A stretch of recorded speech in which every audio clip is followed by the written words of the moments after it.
बिना भगवत उपासना के नष्ट नहीं होता। देखो अभ्यास का प्रभाव देखो, भाव का प्रभाव देखो। जवान बहन समीप होने पर भी काम वासना नहीं उत्पन्न होती। देखो अभ्यास और भाव, अभ्यास और भाव। जवान बहन पास है लेकिन काम भावना उत्पन्न नहीं होगी। और तुम साधक हो, तुम किसी भी माई बहन को देख करके कामासक्त हो जाते हो। कैसा तुम्हारा अभ्यास, कैसा तुम्हारा भाव। बहन या पुत्री भाव में इतना भाव है कि काम नहीं आने देता। तुम्हारा भगवत भाव है ऐसा जो काम आ गया।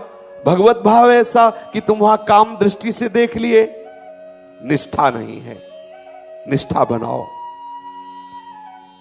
आप सबको यही बार बार समझाते थे, चाहे आंखें खुली रखो चाहे आंखें बंद रखो, आवश्यकता है अंदर के चिंतन की। आपका चिंतन ठीक होना चाहिए।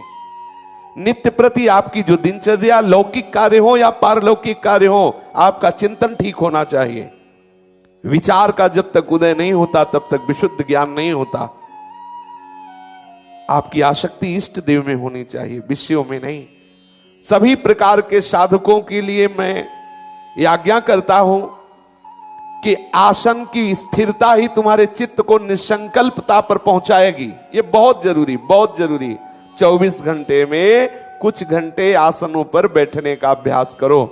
सुखासन में, पद्मासन में, सिद्धासन में शांत बैठ करके अपने इष्ट का मंत्र, इष्ट का नाम, इष्ट के रूप का चिंतन करने का अभ्यास। देखो नौजवान साधक हो, आप बैठ सकते हो आराम से।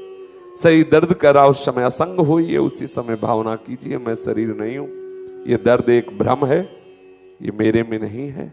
धीरे धीरे धीरे धीरे आप देखोगे वो चिंतन खत्म हो जाएगा दर्द का, और आप इष्टाकार, मंत्राकार, भगवदाकार होने लगेंगे। और जब होने लगेंगे तो ऐसा स्वाद मिलेगा, फिर कहना नहीं, फिर तो चलते फिरते भगवदाकार रहेंगे। आप थोड़ी देर अभ्यास करने लगे तो धीरे धीरे फिर ऐसा अनुराग बढ़ता है, नशा चढ़ता है। सच्ची मानिए नशा चढ़ता है। एक समय होता है, पीछे था कि जैसे 3 बजे स्नान करके 4 बजे से आसन में बैठ जाते थे, तो 3 बजे स्नान करते जैसे किसी को भांग का नशा चढ़ता है, ऐसे नशा चढ़ता था आंख मूंदने का।